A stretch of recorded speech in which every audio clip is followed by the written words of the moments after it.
Once again, thank you for being on the call. Really appreciate you guys taking the time and doing this, getting on here, and going through some of this stuff. We're going to talk about some business stuff, only for a short amount of time. When I talk about things that are not directly related to wholesaling or real estate, I try to keep it down a little bit so that way we can have some Q&A time as well. But this stuff is more important, just as important, probably more important than learning wholesaling. Everything that we have in the course already, we have people on this call that are a testament to it, is enough for you to make money, is enough for you to earn a living, okay?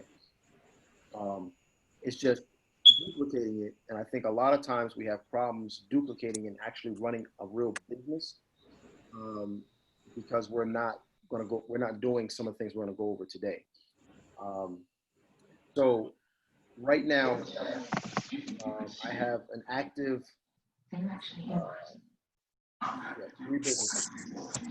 Yeah, three businesses. Both of them, but I kind of merged those two. So right now I have an active. Oh, let me see. All right, there we go. Right now I have an active three businesses that brings in three different streams of income, right? If you talk to most millionaires, which I'm not a millionaire, not yet, but if you talk to most millionaires, they have 7 or so streams of income that are coming in, right? Some of them do it all in one, but most of them nowadays have multiple streams of income coming in. So I made my mind up a long time ago that I was not going to try to be and conform to The Millionaire Next Door. Has anybody read that book, The Millionaire Next Door? Anybody seen that book? Yes, no, thumbs up, thumbs down, no. So Millionaire Next Door really lets you know how many millionaires are really out there. There's like 1,700 or so new millionaires. Star said yes. Okay, cool. There's like 1,700 or so new millionaires that are made every single day. You guys understand that? Not like every single year or every single month, every single day. Don't believe the statistic, okay? So what that means is that being a millionaire is not as big of a deal as most people think it is, okay? Because most of these millionaires doesn't mean they have $1 million in their account where they can just go out and, you know, spend $1 million. It's they're worth $1 million, and that's how they categorize them, right? So I made up my mind a while ago that is not the lifestyle that I want to have. When you start, if you ever read that book, The Millionaire Next Door, you'll quickly realize that some of you live in those neighborhoods where there's the millionaire next door. Some of them are talking about a very extravagant lifestyle, and some of them are just a very moderate, average, you know, middle American lifestyle. Okay, and because I know I wanted to do more than that, not really because I'm a flashy person, but just because I wanted to be able to help, like my family specifically, and other people that I care about, more than what I could making a 6-figure salary. I decided that I needed to start creating extra streams of income, right? And so I started thinking about this. I'm like, okay, well, I want to try to, you know, pertain it to real estate, but really there is a shift. If you guys are part of any masterminds, or if you have any coaches, anybody that's in your life that's in the real estate world, but is doing it on a pretty decent level, you're going to start to quickly realize that there's a shift, right? There's a shift that goes from that. I don't want to say they're stopping doing real estate, because that's not the case. They're definitely doing real estate, but where their money is being made at is through other businesses, backdoor businesses, okay? And then they take that money and then they invest it into real estate, because real estate is tried and true, okay? Real estate is tried and true, and real estate is one of the few businesses, very, very few businesses, where you can purchase a 20 unit, 30 unit apartment complex, hire a property manager, and literally just check in every once in a while when they get reports, if you have a good property manager. One of the very few businesses where you can make a lot of money and not have to be in it like day to day. Okay. And so what a lot of people are doing, no, I'm not going to name drop, but a lot of people are doing are that they are creating backdoor businesses that feed their real estate so they can purchase more real estate, because they know the real estate, one day I'm going to be 85 years old and I'm not going to want to go driving for dollars, right? We can pretty much all agree upon that, right?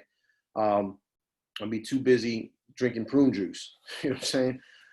So I don't want to be driving for dollars at 85, but I still want to make 6 figures a month or more, right? And so real estate allows you to do that very, very passively if you set it up correctly. But how do we make that money to get there, right? This kind of goes back to what we were talking about in the beginning. Right now I have 3 streams of income. If you guys didn't know, I've had several businesses, from a vending machine company. I started off with just gumball machines and made enough money so I actually had regular vending machines, and I had 32 vending machines all across Miami-Dade and Broward County while I was in the police department. I've had, before those businesses, I had other businesses as well. I had an entertainment company. Everybody seen Knockerball? Everyone know what Knockerball is? Ever seen that before? It's like those big plastic bubbles that you put yourself in and you like ran into each other, like they play soccer with it, right?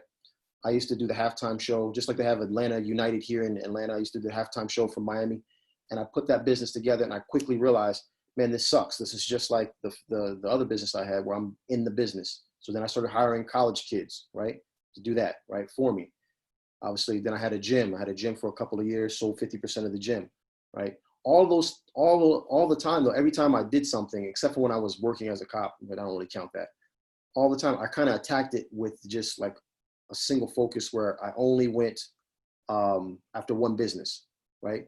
So I only went when I was doing the entertainment, because we did that, and then we did archery tag, and we did a couple other things. So it was more like an entertainment company at one point. But when we did that, it was just that. When I had the gym, it was really just the gym, right? When I had the vending machine company, just the vending machine company. So consequently, if I had a bad month in one, I took 100% hit on that one stream. Does that make sense? So what I'm trying to do, I'm trying to encourage you guys right now. We're gonna talk about a couple of the things called the 4 Ps, right? We're gonna talk about a couple of things on what I want you guys to start thinking about. Because again, man, I would love to look back in 5-10 years and see the people on this call, or maybe you're not on the call anymore, but see faces and say, you know what? Yeah, I came into this thing thinking I was just going to learn about wholesaling, but man, it opened my eyes up to so many different possibilities of making money, right? Dave, Sleepless Nights here, you got the nice picture on there. But he, oh, you're going to be real today. Okay. He in his gangster mood. So Dave is one of my best friends, man. Really, really good dude, man. Like, really, really good dude. And through him and a couple of other people, I've been able to meet some people that have completely blown my mind on how effortlessly it appears that they make money and how many streams of income that they have. So this is not things that, and Dave can chime in on this, these are not things that I think are, these are not theories. This is like, put it into practice, right? Because there's some people that both of us know, a lot of it, most of them know him, and I just happen to know him through him. And there's some people from other mentors that I know that they're making hundreds of thousands of dollars a month, and they're so smart with it. A lot of times, just doing something once and setting things up on the back end so that you can be prepared and put yourself in a position where you can make money from doing that one thing one time, but in a whole different business, a whole another stream. Okay, thinking things through. So we're going to talk about these 4 Ps and how to really apply these 4 Ps to find out what that thing is for you. All right, we're going to do, I'm actually going to give you some real examples through this course, okay, that some of you guys may know or don't know. All right. But I want to do this for you because I want you guys to start thinking as you're building your wholesaling business. I don't want you to think just wholesaling, please. All right. Don't just think just wholesaling. Okay. You just made $10,000, $5,000, $3,000. You just made that on top of your income. You don't need to spend that money. Right. Right. Take some of that money and start utilizing, start setting yourself up for these things. So the 4 P's, passion, preparation, patience, and poise. Right. So we're going to go through each one of these things.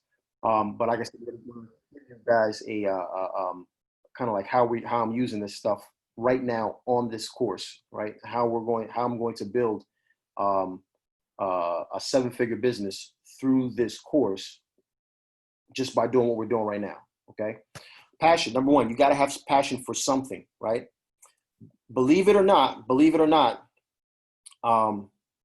I don't love wholesaling.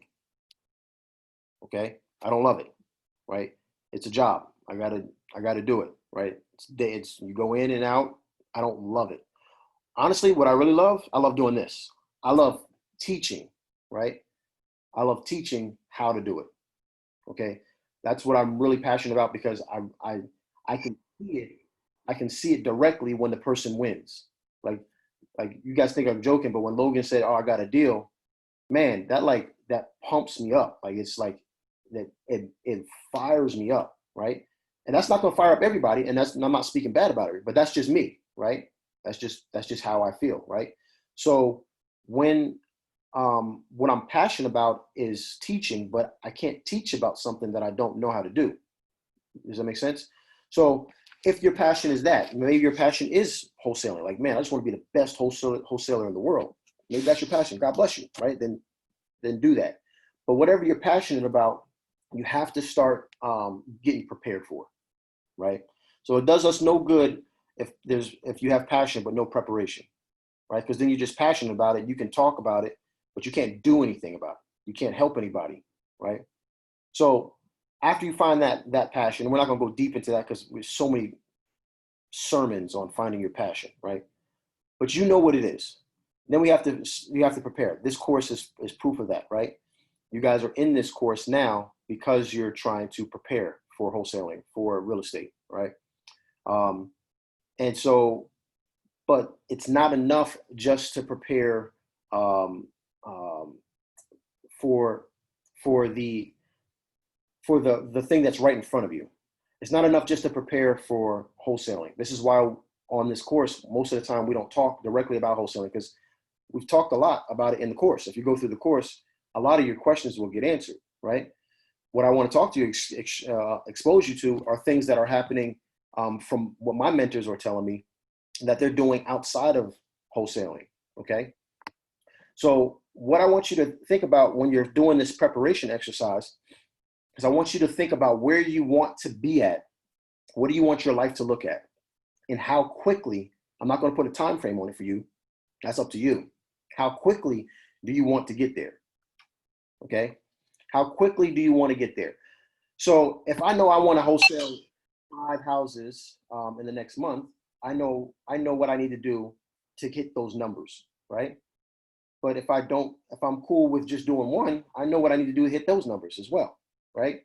So everybody wants to hit their number or hit their mark at a different pace, right? You just have to be realistic with yourself, okay? Be realistic with yourself to say, okay, I want to do this in this amount of time. Am I really prepared to put in the amount of work that it takes to get to that point in that short amount of time? A lot of people say, oh, I want to make 6 figures in the next 6 months. Okay, you can do that. But are you really prepared to put in the time, effort? Are you really prepared to lose some of the relationships you might have to cut in order to do that? Right? It's definitely possible, but are you really prepared for it? Okay. And the other thing with the preparation is that as we're preparing, as I've said this time and time again, keep your mind, your heart, and your spirit open to problems and opportunities. Okay. So every day, if you guys have been rocking with me long enough, you've probably heard me say this before. every day, every single day. It drives me crazy. It's one of these things that keeps me up at night. Every single day, every person on this phone, on this call right now, either hears, sees, touches, smells, tastes $1 million business, $1 million new business that is not created, that has not happened yet. This should drive you insane almost, to the point where you're like, you can't stop thinking about this. This is what I mean by staying open, like keeping your mind, your heart, and your spirit open to new possibilities. Real quick, how many of you have rang a doorbell before? Everybody, right? Everybody.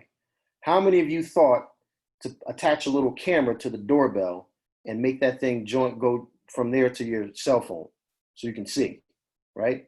You guys don't heard of that company called Ring, right? One of the first people to do that, right? So if you guys don't know what Ring are, you probably should, but you ring the doorbell and it's a little camera there, and then it sends a message to your smartphone and says, hey, someone's at your front door, and you can see who's at your front door, right? It is now a multi-million-dollar idea. My point to telling you this story is that people have been ringing doorbells for forever, right? And we're just now getting to the point within the last 4 or 5 years where this idea came about. There's something in your house right now that you're interacting with on a daily basis that if you just tweaked it a little bit, that if you realize, man, I always have a problem when I do this, right? If you picked up on it, okay? So within this preparation period, while you're doing your wholesaling, while you're doing your fix and flips, you're going to face multiple problems. Within those problems are the solution. This is crazy, right? It's weird, but within the problem lies the solution, right? So while we're preparing, not just preparing to do the job, I want you to prepare with a different set of eyes from now on. From now on, I want you to prepare with, where is the problem? How can I provide a system, a software, a service to fix that problem, right? Once we start to like really look at our preparation in that manner, with that level of focus, with that level of intensity, I promise you, life is going to open up. You're going to say, why in the world would I ever work for someone else? Like, there's these problems that need to get fixed. I got money coming. I got some wholesaling deals that are coming that I don't need to spend. Why don't I just start saving some of this money so I can put together a program or a system to fix some of these problems? A lot of these problems, you guys will start to see them here in the future here, but I'm working on 3 separate new businesses, which will take my income streams up to 6, a total of 6. I got 3 now. I'm going to add another 3. And the amount of work that it takes is a lot of upfront work, okay? A lot of upfront work, but it's some of the stuff I'm doing one time, and I'm just going to duplicate that work over the course of the 3 businesses. But because it's a reoccurring problem, it's just 3 different sectors, right? So you'll be surprised that when you start to look at your life and at this thing that we're calling, where we're on our voyage, right? Our voyage to our financial freedom. When you start to look at it with that amount of focus, with those type of lenses, you're going to realize, man, there's absolutely no reason for me to go work for someone. I can make $10,000 a month, easy, right? That's what you start to think about that, right? Like, I mean, you got a wholesaling course right now that can make you $10,000 a month if you implemented it, right? So $10,000 a month is more than what most Americans make. Right? Most Americans don't make 10K a month, right? On any given month, you should have the mindset, so I can make $10,000 a month. Once you have that type of mindset, once you do it once, twice, once you do it a couple of times, you really start to believe it, right? And the crazy thing is that once you start to believe it, it starts to happen. It starts to become easier and easier and easier, right? And like I said, my man Dave is on the call. Dave came up with an idea a little while ago and implemented it and made $15,000, like that, right? And it's like, man, once you understand that you are more than just some cog in a wheel, once you really, oh, my bad, he just typed in, he said 35,000. It was 15,000 the day of. I'm just going off the day that you were talking, but he made 35,000, right? So once you understand really what you are, like you're like who you truly are, like how smart, how brilliant you truly are, it makes it almost impossible to go to work for someone else. It really does. It's difficult. It's difficult to go to work saying, man, I got to spend 8 hours here, but I really should be doing this here because I know I need to talk to this person. Oh, and I gotta factor in, the time difference between here and China, right? Like there's so many different things that you can, so many different ways that you can get into business and do different things that you're gonna be like, I can't do this anymore. Okay. You have one stream of income right here. If you utilize it, right? Taking that money, finding what you're passionate about, preparing for it correctly with the right set of eyes. Okay. Then here's the hardest part. Well, I think it's one of the hardest parts for me. Okay, maybe you guys don't agree. So I'm passionate about something. Think about the mixture with this, right? I'm passionate about something. Now I'm going out there and I'm preparing for it. So I'm actually putting in work. So I'm exercising my passion. And then all of a sudden, I gotta be patient. Now all of a sudden, I gotta be patient. Because imagine that, like you're going full steam ahead, you're passionate about something, you're putting it into practice, and then you just gotta keep doing that. It's like an active patience. It's almost weird, right? If you guys have gotten the deal, you understand what I'm talking about, right?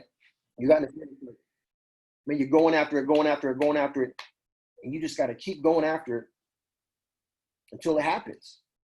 It's like I said, it's an active patience. It's not a sit around, do nothing, twiddle my thumbs patience. It's an active patience. It's a relentless patience. It almost sounds like those two words shouldn't be in the same sentence, but it's exactly that. It's working tirelessly, it's relentlessly, but also having the patience to say, I'm just going to keep doing this. I don't know when is payday. I don't know, but I'm just going to keep working like this. I bills are coming. I know, but I'm gonna keep working just like this. Relentless patience, right? It's difficult.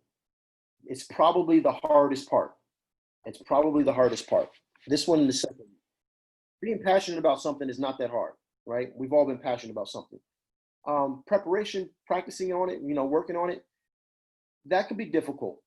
But this part right here, this is why I'm just gonna be real with you, just be open and honest with you. This is why we probably get about 3 to 4 new people that join this course every single day, right?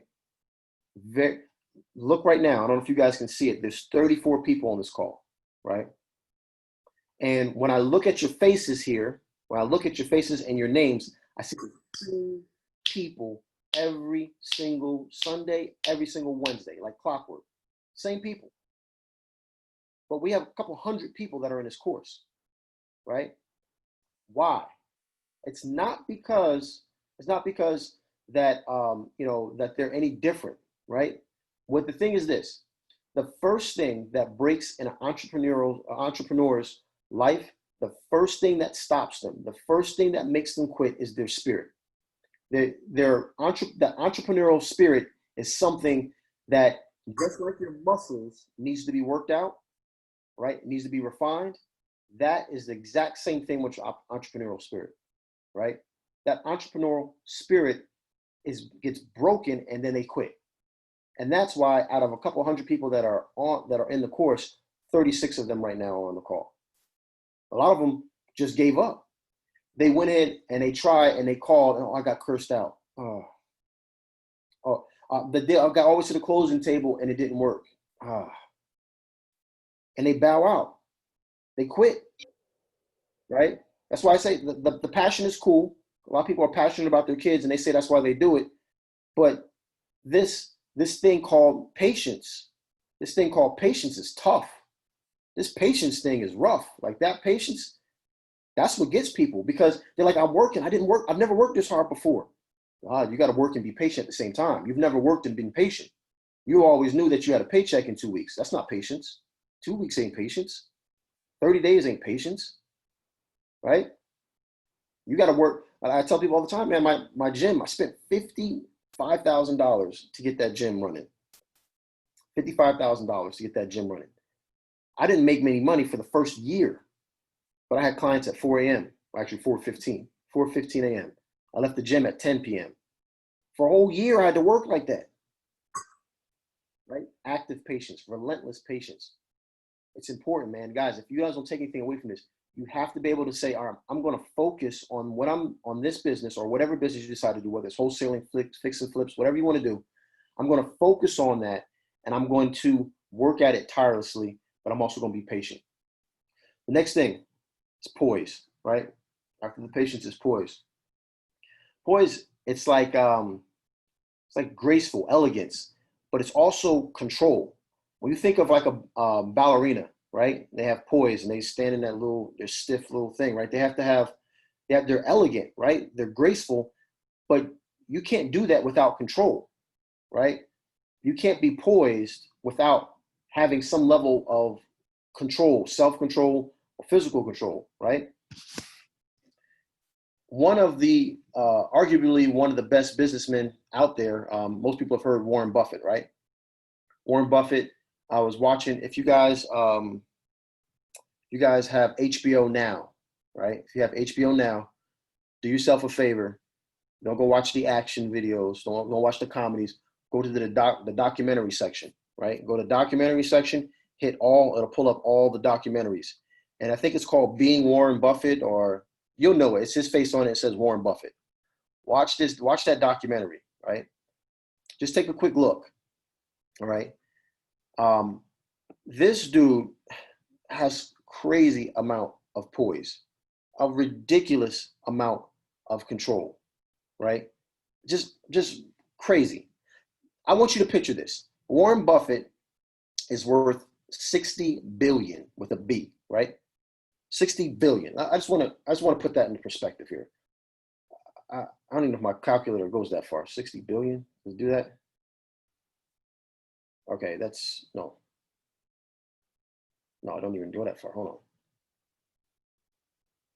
That's 100,000. That's all right. So 60 billion, right? You see all that? Okay. So 60 billion, if you could liquidate that, right? If you could liquidate, let's say Warren, I think is like 85 years old. I mean, he even said at the end of the documentary, he ain't got that much time left, right? But let's just say, he has another 20 years left, okay, on this earth, okay? So if you divide that by 20, he can spend 3 billion a year. If you divide that by 365 days per year, he can spend $8.2 million. It's a little bit more than $8.2 million every single day. That's what, so just put that picture into your mind, right? Okay. $8.2 million. If he was to liquidate all his assets and had 60 billion in the bank, he could spend $8.2 million a day for 20 years straight before he runs out of money. So put that in your mind. Okay. Now, when you guys watch this documentary, you're going to see that I'm not lying, right? My numbers might be slightly off, but this is what Warren does. He says every morning he lives in Omaha, Nebraska. So it's a 5-minute drive from his house to his office. He drives a Cadillac, 60 billion. He can spend $8.2 million a day. 5-minute drive. On his way there, he stops at McDonald's. Probably not the most healthiest choice, but he does. It's been working for him, obviously. Okay. He says he gets one of 3 things, and it all depends on his wife. I don't remember where they are. I just remember the numbers. It was $2.49. I think that's just an egg, a little sandwich. $2.79 or $3.50, which is his egg, ham, and cheese on bacon biscuit thing that he gets. And he says his wife puts in his little cup either $2.49, $2.79, or $3.50 before he leaves. Okay, sausage, biscuit, and coffee. There you go. Right. So she puts that in there, and she puts that based off of what the market did the day before. If the market was down, guess who's getting the $2.49 joint? If the market was it's middle of the road, $2.79, and if they had a good day, $3.50. He's happy, right? This man can spend $8.2 billion a day, okay? And he's living off of $2.49 and $3.50 sandwiches. think about the control that he must have. Now he's in the market where he's trading stocks and doing those type of things, right? Think of how much control you have to have in order to do that. Think of all the people that have gone in and out of that industry are now no longer there. They're bankrupt, or they've gone through other people's money, right? Think about all the unscrupulous house flippers that convinced Big Mama to mortgage their house so they can use their money so they can purchase this flip. And they weren't patient enough. They weren't poised enough. They didn't have enough self-control with all that money that they actually could perform and do their job and still and without overspending, without taking that money and blowing it on something else, right? These are the keys to not just running this wholesaling business, but to really run any business. Any business, you're going to need these things. Self-control, poise, being able to stand there and realize, okay, this is where I'm at. I've worked hard. I've prepared. I'm passionate about this, but I also need to control what I can control. Sometimes guys try to worry about things you can't control of, right? It would drive my ex crazy. She was like, wow, why aren't you worried about this? I was like, I can't do anything about it. So I'm not going to, there's no point in me expending energy into something that I can't fix. I'm going to focus on the things that I can fix. I'm going to focus on the problems that I can fix. There's no point in me focusing on some of the things that I can't fix, right? You're going to see, I really want you guys to watch that documentary. If you don't have HBO now, you can get it for 14 days for free, I think it is. So no excuse, just sign up for it and then don't forget to quit. Cancel if you don't want to spend the $15 a month.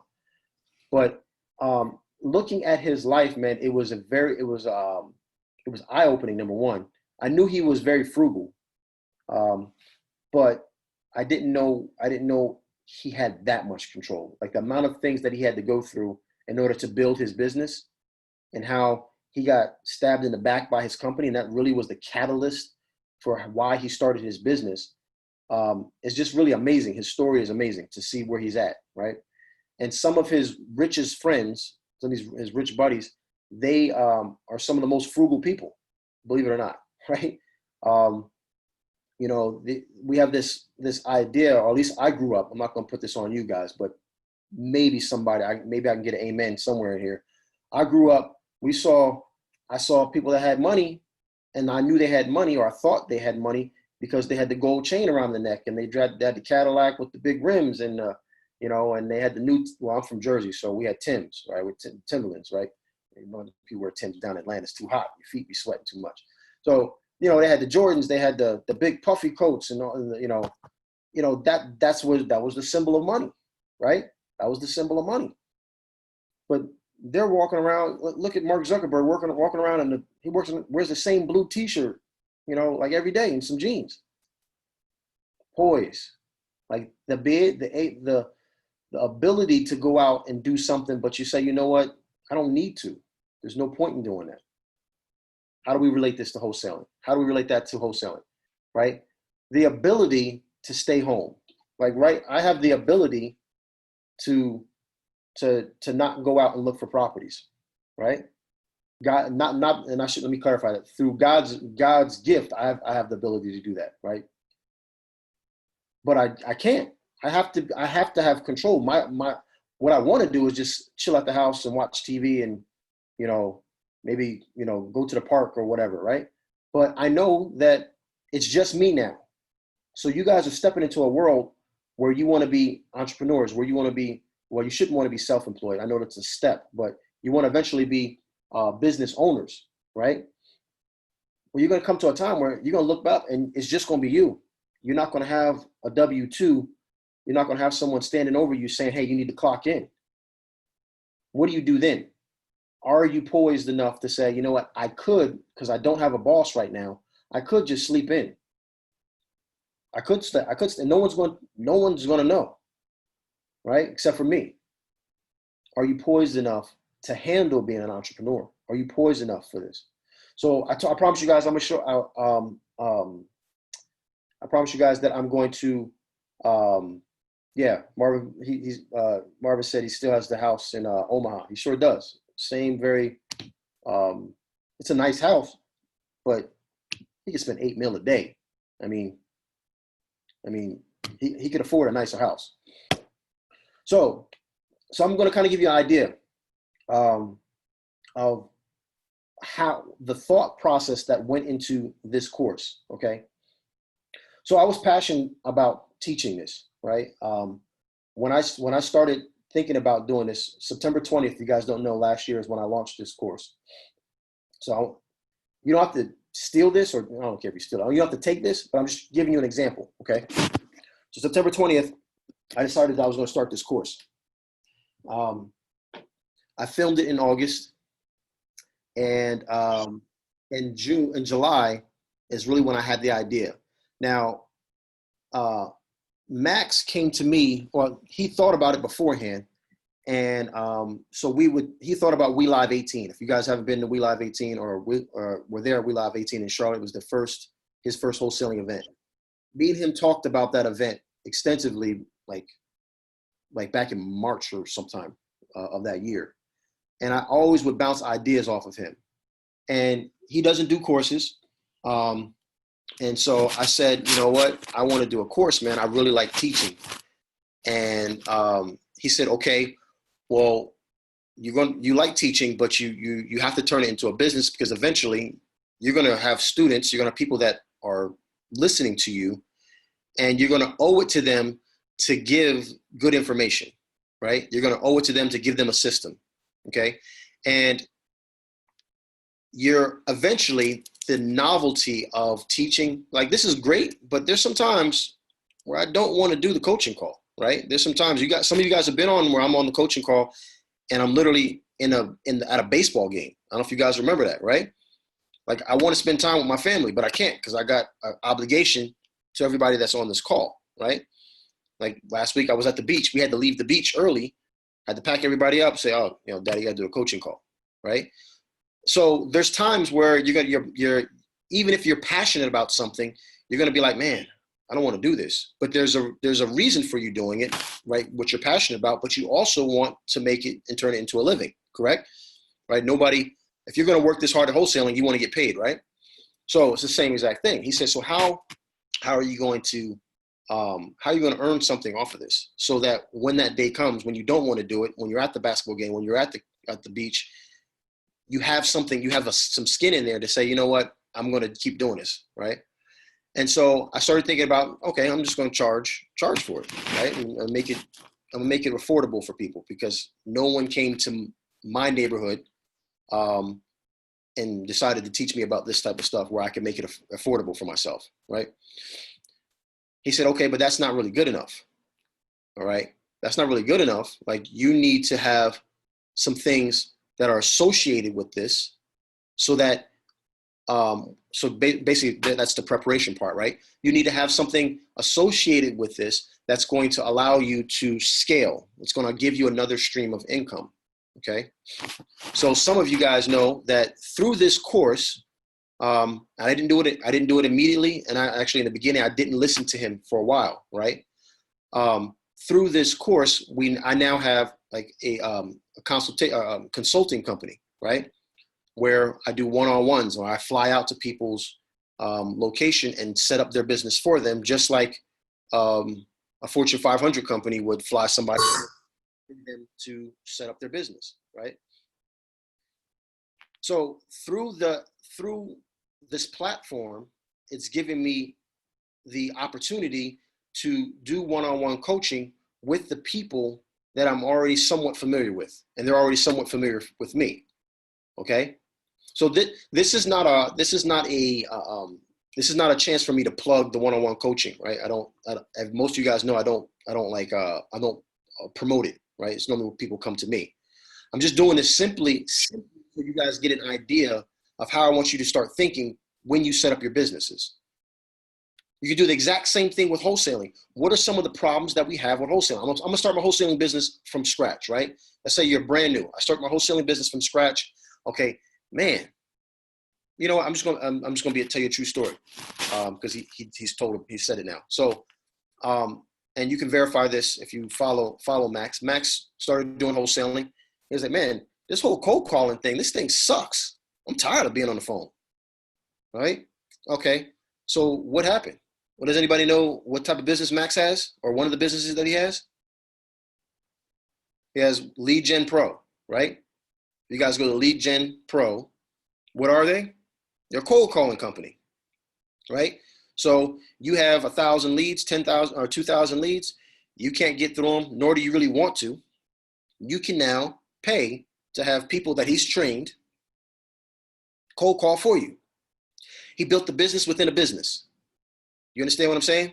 So from this moment on, I want you guys to attack this wholesaling thing with a different lens, because you're passionate about it, or hopefully you're passionate about something that's related to wholesaling.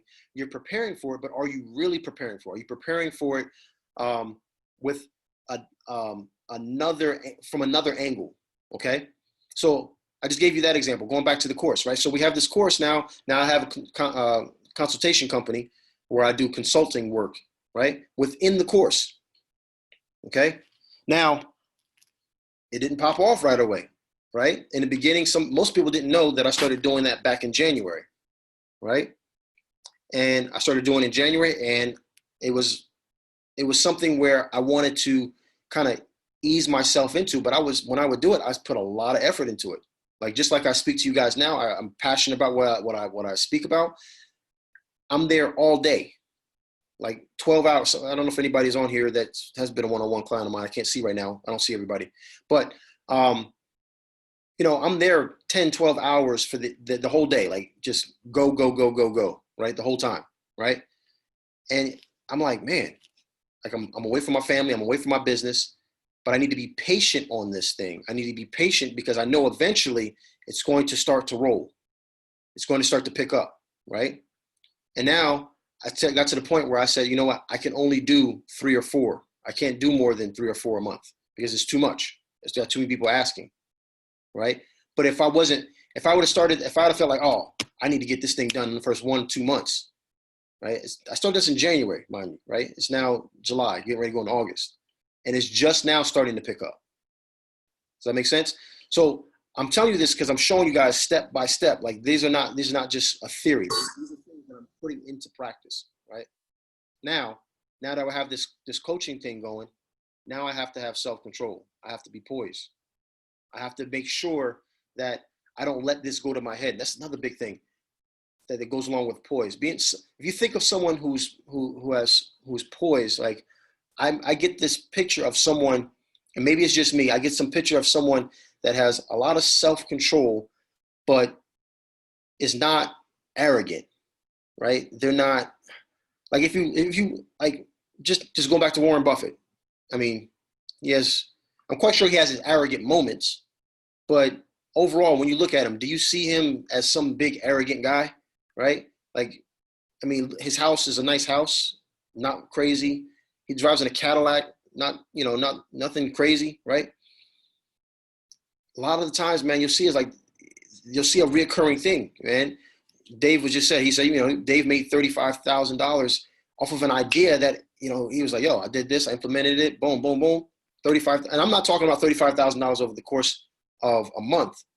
I don't know, Dave. How long was that? How long did it take? I don't know if Dave might have got a sandwich. It was about a 4-day process. 4 days.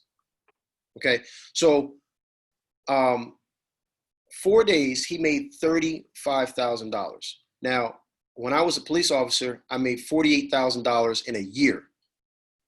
Right, $48,000 a year, getting in the fights, getting the shootouts, car chases, $48,000 in a whole year. He made 35 in 1 day. Or I'm sorry, over the 4-day period. Okay. With thinking different. On this call, I challenge you to think different. I challenge you to not think in the same confines as regular employees. Even though if you're still working for someone else right now, you're not a regular employee anymore. That's why my job, when I was a cop, they were like, man, like you just different. Like, yeah, I know. I think different. I can't, you guys are going to an off duty. We used to do these off duties, right? We had this thing. Anybody heard of Ultra Fest? Ever heard of that? It's a huge festival. Huge. If you look it up, it's a huge music festival. I think they have it and 3 or 4 places across the country, across the world, excuse me. One of them every year is Miami. Police officers love working Ultrafest because they have like these off duties, and I think it's like I think it was like $50 or $55 an hour. Okay, so it's like I think it's a week-long music fest, and then before then it's like a week before where they have to set it up because it's crazy, it's ridiculous. The city is just off the chain, right? And police officers, including myself, man, we would kill ourselves because in Miami we work a 10-hour shift, and then we would go work Ultrafest for 10 hours because I'm trying to make $500 a day, right? And I would get hardly no sleep, right? Just be straight transparent with you. Falling asleep on the job, right? Pull behind Family Dollar, at an undisclosed location, and turn the radio up really loud and knock out for a couple, right? We're killing ourselves. And it hit me when I was like, man, why don't I just keep working on my vending machine business company? Like, why don't I just add another vending machine, right? And then I started doing that, and people were like, yo, you ain't working the AAA no more. Used to be on the floor. I used to work on the floor when the basketball players came out. Why you ain't out there with us no more? I'm thinking different. Like y'all trading time for dollars right now. Like I got a machine that's making me money now. Just think different, right? I was an employee, but it was time for me to start to think different. So you guys aren't regular anymore. The day that you decided to join this course and then actually show up on the call, the 37 that are on this call now, the day you guys decided, you set yourself apart. And I want you guys to think like that from now on, that I'm not like everybody else. The people that are the guy or girl that's in the next cubicle next to me, I'm not like them. I ain't better than them. I'm not better than them, right? I'm not arrogant like that, but I'm not like them. I'm not going to stand here. I might be here in this current moment, but this is not my reality, right? We have to just keep thinking about what we want our reality to be. It's Will Smith said something. He said something like, when people don't understand that when I set a goal, as soon as I do that, this is the power of thought. As soon as I set the goal, it's already happened. Hear what he's saying. He said, when I set the goal, when I want something, it's already happened. I'm just waiting for the world to catch up. It's powerful, man. When you can get to your mind starts to think like that, when you're like, you know what? I'm going to buy my mom's house. It's happened. Like I'm going to pay for my mom's house. I'm just waiting for the mortgage company to send that letter. That's on them. Right? I'm going to put in the work, but that's how I'm thinking. Like that's why I'm working. That's why I get up, right? It's as soon as you think about it, as soon as you really make it real, as soon as you say that is mine. I'm not just talking about arbitrary thought. I'm not saying a nice car go by like, oh, one day I would like to have that. I'm talking about when something's like, man, that's mine. As soon as you do that, it's yours. You just got to wait for the rest of the world to catch up, right? You're different. You're here on a Sunday night preparing. It is Sunday, right? Oh yeah, it's Sunday. Sunday night. I think I put on the call Wednesday, right? Sunday night. Bettering yourselves, right? We just got to wait for the rest of the world to catch up, man. We just got to put in the work. We just got to put our boots on. We just got to go grind every single day, every single day, every single day. Today I stayed behind this computer all day. All day I was behind this computer creating this course. I'm gonna be honest with you. I'm gonna be honest with you. I'll probably make $50,000 the first day I drop this course. I'm just gonna be straight up with you, right? And some of you are gonna buy it. Some of you won't. Some of you will. Some of you are interested in Airbnb. You'll buy the course, and you'll realize, oh crap, this course works, right? But I'll make $50,000 off of that. But you best believe, there's some businesses that are built into that business that are behind the scenes. I'm telling you, hear what I'm telling you guys. When you're building your business, don't build it with just one thing. Like you can do one thing at a time, but also have the foresight that there has to be something behind it. Right? I have to have another out. There has to be another angle. There's a problem that I had when I was building this course where I was like, man, that'd be dope if something like that happened. I was thinking about a survey, right? So with Airbnbs, I do surveys, right? Well, I could build my own survey, or I can go to this company called Survey Monkey, right? Someone had a problem about building surveys. Guess what? Survey Monkey filled it. Now they're the largest survey company out there. 99%, I think it was like 95% of all the Fortune 500 companies use them. Crazy. If somebody had a problem, someone recognized the problem, someone created the solution. From now on, family, we're thinking different. From now on, if you weren't doing it before, this moment right here, you're different. I'm telling you, I'm proclaiming it, right? You're different than everybody else. You're not arrogant. You're not better. You're just different. And we're going to act differently. We're going to act accordingly. All right. All right. Let me, and I talked about that way too long. But I, as you can hear, I'm passionate about this stuff, man. I really want you guys to get this. I really guys want you to start thinking differently. I really want you to start to hang around different people so that you can start to get some of the stuff. Because once you get it, it's contagious, man. You want to bottle it up and just give it to everybody. Because once you realize the freedom, and like I said, I don't know too many other people besides that are like this, besides that are on this call besides Dave. I know Dave has his own call, so I don't know if he's on here anymore. But the people that are on this call, once you understand that this is just as hard as you going to work, but you get paid so much more and you can do so much more for your family, man, it's life-changing. I promise you it's life-changing. Promise you it's life-changing. You walk through life completely different. You walk into a building completely different, right? Not arrogant, not better, just different. It's just a different stride. It's just a different walk. Come on, family, let's get there, man. Everything you need is in this course to make money. Everything is in this course. If you're not, we're not applying it, right? And that's what I'm seeing. That's why I see people come in and I never see them on the call. They come in and they don't do anything. They don't do anything with the gold that is in here. All right, let me get off my soapbox. I've got to start preaching here a little bit. All right, anybody else got any questions as it pertains to this first? And then if we don't have any questions as it pertains to this, then we'll go to questions about real estate. Go ahead, Logan. Let me take you off mute.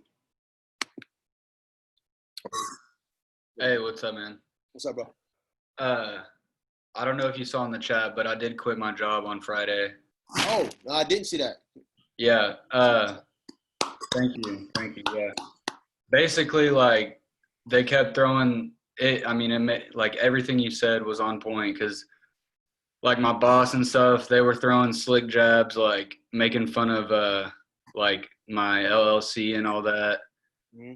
And, like, every day at work, I would always think, man, I'm working for somebody sitting in his beach house right now. You know what I mean? Like, I'm on top of this hot roof for somebody chilling, drinking a Corona. And it just bothered, like, the hell out of me, honestly. But I don't know, basically, just in the 2 days that I've been, like, I guess, an entrepreneur officially, like, I've been, like, so fired up, like, just ready to, like, crush the world. Like, I don't know, man. Like, it's just been, like, an amazing feeling. Like, I don't even run, and I went on a 2-mile run at 5 o'clock yesterday. Like, yeah, you know what I mean? Like, I don't know. And I've just been just, like, hustling so much harder, which, you know, my job was, like, basically 9 to whenever because I was always on call. So I didn't necessarily always have the time to do wholesaling, but I'm just ready. You know, I'm not afraid to fail, and I know I can make it. So I just wanted to try to fire some other people up because, I don't know, it's changed my life in 2 days. Like, I've just been ready to freaking crush the world. That's all I can say, really. Yeah, man. That's amazing, man. Like, that fire right there, I want you to, tonight, I want you to really, like, just sit in your room, turn the lights off, and just really capture that as much as possible, okay? And here's why I want you to do that. Is because I promise you, Logan, there's going to be a day. I don't want it to happen, but I just know it's going to happen. There's going to be a day or 2 or 10 or 30, right? Where you're going to look up and you're like, crap, I got these bills and this one didn't go through, right? And you're going to have to sit back and remember this moment that you're going to have tonight, where you're like, you know what, that fire, you need to somehow protect that fire as much as possible. One of the best ways to do that is to mainly hang around people who can kindle that fire, who can throw a little bit of gasoline on that fire, right? Right. Dave introduced me to this gentleman, this guy named Boniface, and if you ever watch any of Dave's podcasts, you'll see who Boniface is. Boniface is 22 years old, and he's doing like $300,000 a month. Guys, you understand what I'm saying? You hear what I just said? He's 22. He started his marketing journey at 19. That's 3 years. Guys, it took him 3 years to go from working at I think he's working at like Costco or something like that, Sam's. If you watch the podcast with his interview, he went from that to 300,000 plus. 300,000 plus. Listen, there's not one person on this call that can't do this, right? Everybody can. He's 22. I'm 38 years old, right? I have, I don't know him that well, but I'm pretty sure between the military and the businesses I have started, I have a little bit more life experience than he does. But he makes $300,000 a month. He knows what his thing is, and he does that very, very well. And he's also built, just like I talked about, he's built businesses within businesses, right? Logan, man, just keep that fire. So I'm telling you that story is because I want you to find people that you can hang around, that you can be with, that when you have that crappy day, when that deal doesn't go through, because unfortunately it's going to happen. Right. I was up there with Max. He had 5 deals in 1 week that tanked, that didn't go through. 5 in 1 week, right? So it's going to happen, right? So, but have that group of people where, you could just yeah, man, I know it sucks. I had this happen to me. I had this happen to me. And you can relate to it, and they're going to add and they're going to build your fire back up. Because if you go to people, I love her. That's my girl, my mom, right? My mom, when I switched jobs, or when I switched from doing the gym to the entertainment company, she was like, "What are you doing? You finally got this thing working. You finally got this." She didn't understand, right? So sometimes the people that are the closest to you are the ones that do the most damage. Some of the people that are closest to you throw the most amount of water on your fire, right? So get around people that are entrepreneurs, man. Like, you're an entrepreneur now, get around people that are entrepreneurs. Get on Meetup. Go to Meetup if you have that Meetup app, and then start going to some of those meetups with those entrepreneurs, man, because you're going to meet people that are going to, number one, they're going to give you ideas that you might not be thinking about, just marketing wise, right? Because we're in the marketing business, not the real estate business. So, but they're going to also be able to help you out, man, when you have those moments, right? And so that'll be my biggest advice for you, bro. Yeah, actually, right after I quit my job, I drove to a wholesaler's house like an hour away, and we just grinded out some campaigns in his office. So yeah, I'm building my network. I just went to lunch with another wholesaler today, and we're working on a big package deal right now. So there you go. So the other thing, and I'll let somebody, and then we'll move on real quick. The other one thing that I want you to do, and this applies to everybody, right, is that don't just hang around wholesalers, right? So the wholesaling is cool, but you've been in the course for a couple of months. I think you have a decent grasp. You probably have a pretty good grasp on how to find your comps and how to, what you need to get a deal done, right? yeah. When I had my gym, I've told the story before. When I had my gym was about to fail. I paid a company $7,000 to come in and kind of revamp my gym, right?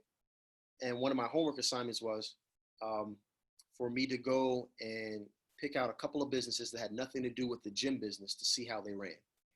So they told me to go check out a car business, or a car dealership, excuse me, a flower shop, a bakery, was something else. It was like 4 or 5 businesses, right? That had nothing to do with the gym business. And the reason why they made me do that is because they wanted for me to see how those other businesses market for customers. Because again, we're not in the real estate business, we're in the marketing business. We just happen to be marketing real estate. Does that make sense? So we're market for buyers, we market for sellers. So if I know how a florist looks at their calendar and it says, okay, oh man, Valentine's Day is coming up. I wonder if we start preparing for this. It's coming up in a couple of months. How do I start preparing for that now, right? If I know how they do that, I can just apply some of those same things and just switch out the product for flowers. I just remove flowers and then add gym memberships into it, right? So there's so many different things to be learned from other people. So try to find some other people and don't just talk about wholesaling. Talk about other things that are involved business. That's why I talk about other things that are involved business and real estate in this course, even though it's a wholesaling course, right? Cool, man. Proud of you though, bro. Thank you, bro. Appreciate it. Yes, sir. All right, anybody got any questions? Anything else? I promise I'll make my responses quicker. Yes, yeah, I have a question, Tommy. Got you. Okay. You know me getting back to ARV. When we are looking to, I did the exercise with you about, figuring out repairs and stuff. But let's say, like we're going into the house and sitting down with the homeowner, to get things under contract. When we're assessing the house, at least certainly for me, let's say they have a plumbing problem and they're not forthcoming about the plumbing problem, or they have a roof that has a problem. Should I have someone, a professional, come out and assess the house so I could get some accurate figures on my figures, so I know, how the math should even out if I don't know, or they don't even know, or maybe they don't even want to say? Are you talking about wholesaling it, or are you talking about you fixing and flipping it? Well, with the wholesaling, because the whole idea is that we want the investor to make money, and of course we want to make money, but Absolutely. you want to figure out your numbers, So you can have someone come out with you. Okay. There's nothing wrong with that. And maybe in the beginning, that's what you want to do, but you really want to start to gather some of those tools yourself, being able to, I'm not saying you need to go to become a general contractor, right? Mm-hmm. But if you're going to do that, try to do that a couple of times. Maybe you might have to pay the person to come out to take a look at it. But if you pay them, I remember I did that for one of my houses. I paid somebody to come out and I got my money's worth, right? Yeah. I asked a lot of questions, right?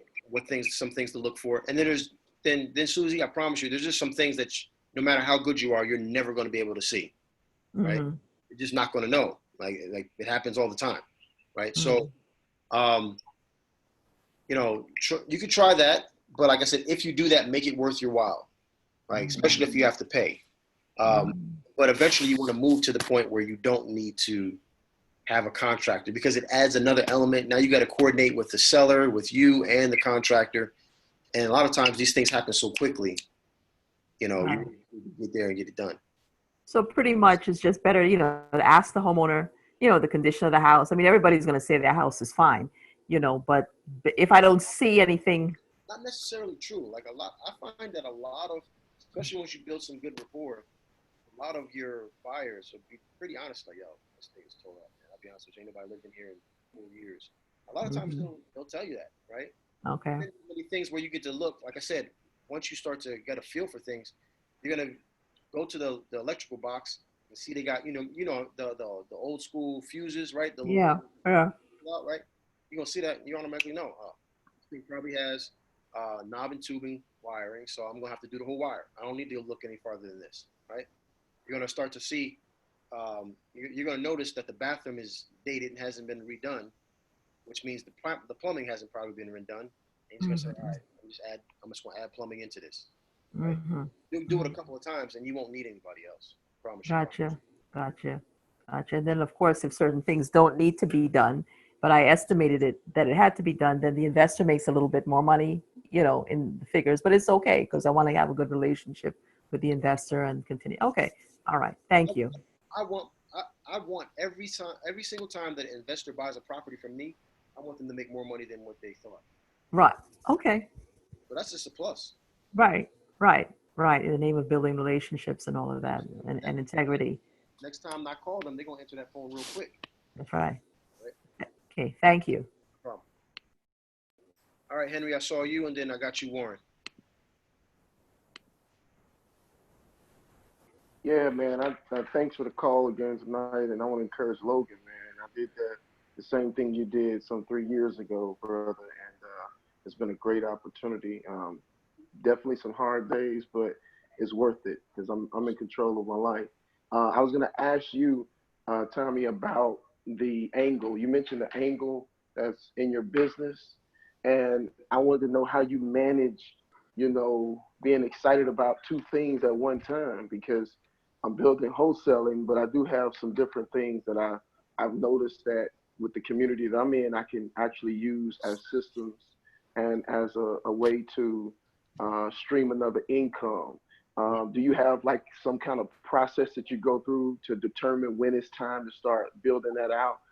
Because I have ideas and I want to focus on them, but at the same time, I understand that this is the foundation that needs to be built in order to make sure that grows. So is there any wisdom you can give me on timing and how you put in a portion of your time to this other angle versus, building the foundation? Absolutely, yeah. So that's a very good question. So here's what I'd say to that. Become very, very good at that one thing first. It's very, very difficult. Like I can do some other things because I'm good at wholesaling, right? So it doesn't take me that much effort to wholesale anymore. You understand? So I can now take, because I promise you, man, I'm not that smart, and I'm not that, like most women would probably tell most guys can't do two things at once. I'm really bad at it, right? Like I can't, right? So if I'm talking to you and texting, I guarantee you whatever we're talking about, I'm texting it to that other person. Mm-hmm. Because I just can't differentiate it, right? So I have to be good. I have to be good and be at a place where I can kind of run pretty smoothly. So all I can tell you is what I did to build this business, right? Because this is a business where I actually have now another business coming out of this business, right? And so what I did is I got good at it. I understood the process of it, and then I started to fire myself out of positions that didn't directly make me money, right? Because there's only so much time in a day, right? So if I can remove myself from one section of like I was spending a crazy amount of money. I just came across them downstairs in the basement. I was not amount of money, amount of time writing out self-addressed postcards, right? I did handwritten joints, and they were never, they got yellow letters. They were like wedding invitations. They were like, Hanukkah cards and anything that I could grab someone's attention with, right? Because I wanted them to get something in the mail. They said, "Oh, who's getting married? Tommy Holt wants to buy my house. This is a wedding invitation." That's what I wanted. I wanted that reaction, right? But I had to handwrite them, right? I spent a lot of time doing that, right? And then Deal Machine came along. So I fired myself from writing handwritten invitations to hiring Deal Machine, right? Same thing with bandit signs. If you guys were in the course a long time ago, or a long time ago, but when it first started, every Friday was bandit night sign for me, right? Every Friday was bandit night sign. Then I had somebody, he used to be on the call, but look what we talked about, right? Patients, right? Active patients. He lost his active patients, and but he used to put out bandit signs for me, right? And then I switched over to digital bandit signs. So now I don't do the regular bandit signs, but I fired myself from that, right? So once you start to get a couple of those pieces in place where you can start to fire yourself from those tasks, like I don't, even though putting out a bandit sign, the right one at the right time could generate some money. It's not like going out and sitting down with a homeowner. You see what I'm saying? Right. So stuff like that, I still wanted to be a part of. Eventually, I'm gonna fire myself from that, right? But right now, that's what I'm still doing that. So find the things that you can fire yourself from, so you can free up your time. And then once you do that, that time block, right? That time block that you had allocated for that, you now put something else in that time block, and don't let that time block be altered. Break it down into, okay, if whatever your, I don't know, whatever your next business is that you want to build. Okay, I need to get this done. You know, unless it's an emergency, I'm not answering the phone. I'm not checking Instagram. I'm not doing anything. Right? You guys, like, this is actually perfect segue. If you go on my Instagram right now, you see I haven't posted anything like in a long time. Right? It's been a couple of weeks since I posted something. But I'm so just laser focused on creating this course and then this other business that's attached to this course. It takes a lot of work to create a course, right? So I'm laser focused on that. So I don't have time to be playing around on Instagram, right? So don't, like, once you remove that piece, once you fire yourself, you're not going to put a luxury or a leisure item in that time slot. Now it's time to replace that time slot with something that is for this next new business. You just keep doing that until that process is done. But you got to be good at one first. It's very, very difficult to be good at both, you know, build two different things at the same exact time. Okay, gotcha. Yeah. And then I'm sorry, one last thing. And then just be smart about what you're building. Like, literally one part of my business, I'm, like I said, right now I'm building 3 businesses, right? It sounds like, well, this is the exact opposite of what you just said. Well, within those businesses, there's basically the same element. It's just different. Like, it's really, essentially I'm duplicating it, right? I'm just saying, okay, this is going to be for real estate. This is going to be for the other company, and this is going to be for this company. But they're really the same pieces. Matter of fact, we're going to be talking to the same exact employees. They're just going to be, hey, from this time to this time, you're going to do this. From this time to this time, you're going to do this. And from this time to this time, you're going to do that. I'm making it, I'm just working smarter, right? Right? So keep yourself aware of, while you're building those businesses, keep yourself aware of whether or not you're missing some of those opportunities, right? If there's an opportunity for you to do work once, then shoot, take that opportunity, right? If you can do the work once and then get paid from it from different businesses, from different angles, just because you tweaked it just a little bit, just because you were like, I'm gonna set it up just slightly different, so in a year I can add this into it seamlessly and I'm good. Cool. Gotcha. That's perfect, man. Thanks. Yeah. Warren, where you at? Where'd you go, Warren?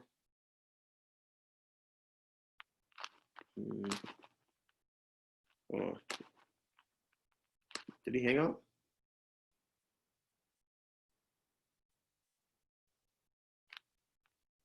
Okay. Warren, I guess Warren left. Anybody else have any questions? Anybody got any questions about wholesaling specifically, or real estate specific? Fix and flips, real estate, raising capital, you know, getting your numbers down, finding buyers, finding sellers, marketing. Nothing. Anybody got anything in the chat? Let me see what we got in the chat. If we don't have anything, then we are going to end it. Hey, I got a quick question for you. Yes. Sorry, I didn't mean to just like butt in, but how do you do like your digital bandit signs? Like, I'm assuming it's Craigslist ads and Facebook ads, but do you like, I guess my question is, do you actually run ads on Facebook for digital bandit signs? Yes. Okay. So we did a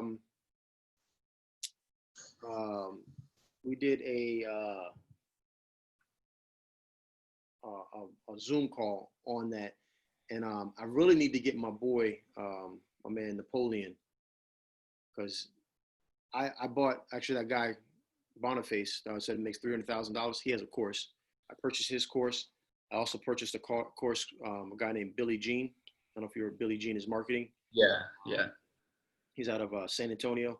I purchased his course, but then I still, even though I purchased those courses, I still hired a guy named Napoleon. and Napoleon does the Facebook ads. That's how he makes his living. So he's really good at it. So I'm gonna try to. He's just really hard to catch up with. So I'm gonna try to catch up with him because he could do a lot better job of explaining it to you guys. One class we actually went through it, and I kind of showed my back office and how much I'm spending and all those type of things. But he can definitely do it a lot better. So I'll try to reach out to him, see if I can get him on the course. All right, for sure. Yep. But yeah, man, that's definitely one way to do it, man. Facebook, you can do it the free way, or you can do it the paid way. The paid way is a lot better. I pretty much copied your video, and I've been running an ad. I got like one solid lead off of it so far, and it's been running for like 2 days, I think. Nice. So That's good, man. That's good. They work, man. If they're done right, they work. They absolutely work. Let me see. See if I got any questions if you guys got any questions, you can just hop on. Oh, snap. My girl Tasha on here. All right. Abyss, what's up? How are you? I didn't see you till just now. Let me see. She was actually in the gym, in my gym in Jersey, so she knows. I'm glad it said lunch. Oh, appreciate that. Thank you so much. Appreciate that, Gunny. There you go. Susie said, I think the same thing. President Obama, Michelle. Nothing more. Appreciate you. Thank you guys so much. We got any other questions? What up? We said, Carla said, can you hear me? I couldn't hear you, Carla. I don't know if you can talk now, but you said, I'm going to have knee surgery in September. I have someone I want to partner with, such as a cold call, skip tracing, and she will be going to appointments, inspect properties. What should I pay her or anyone that does that for me? All right, so Carla has a question as far as partnerships. This is how we fire ourselves, right? This is how we start putting people in positions where we can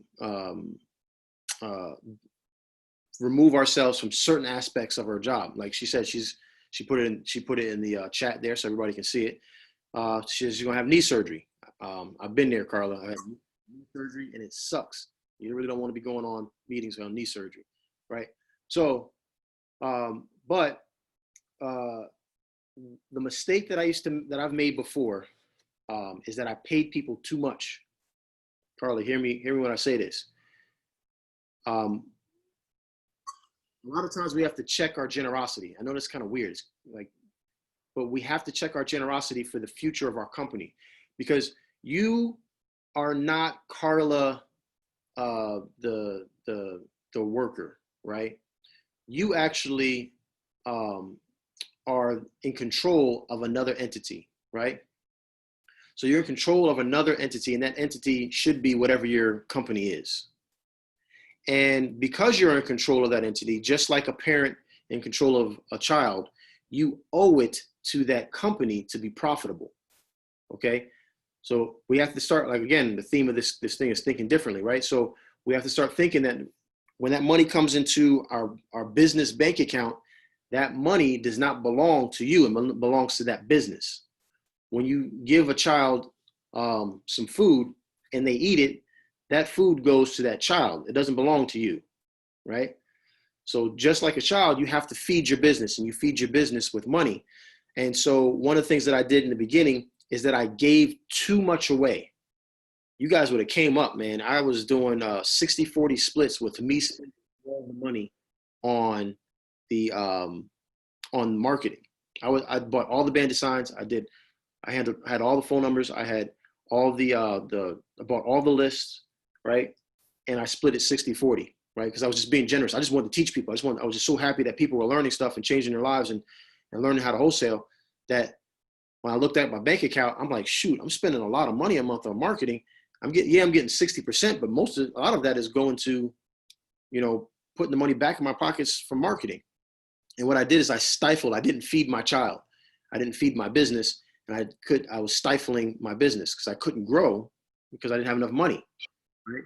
So I would suggest, Carla, that if you're going to pay someone, you don't pay them on an hourly basis. You don't pay them a salary. You're not at that point yet. I would pay a percentage, and I would pay no more than 10%. And it really depends on what type of deals they're doing. I might pay 10% up to $1,000. It just depends on what your market is. But if you just want to be straight up and just pay 10%, pay 10%, right? So if you get a $10,000 deal, $10,000 deal, you're going to pay them $1,000. If you're going to do, $100,000 deal, like my cousins, the Polites, they did I think it was like $110,000 deal, wholesale deal. They made $110,000. And the person, all they did, they drove down the street, they took a picture, put it in deal machine, uploaded it. And they got paid $10,100 or whatever it was. It was 10% of whatever they made. And it was over $100,000, right? So yeah. Let me see here. That's what I would do. I hope that answers your questions. 10% is the most I would pay. Don't overpay. I'm just responding. Some people are asking questions privately.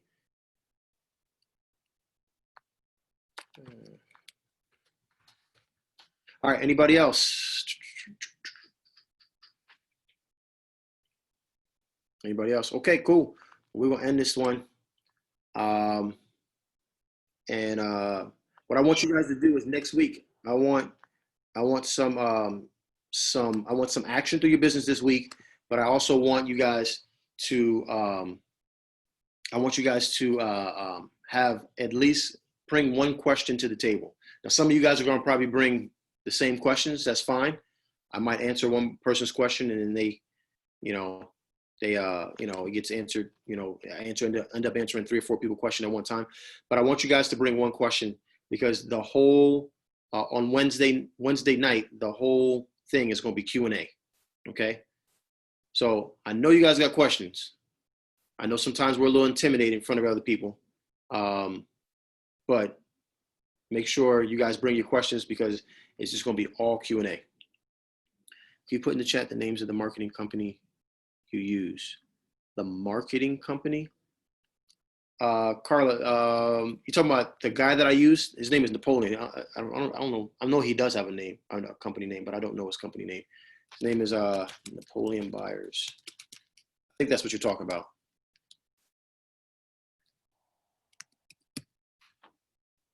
Oh, shoot. I'm still in private mode here. Hold on. Holy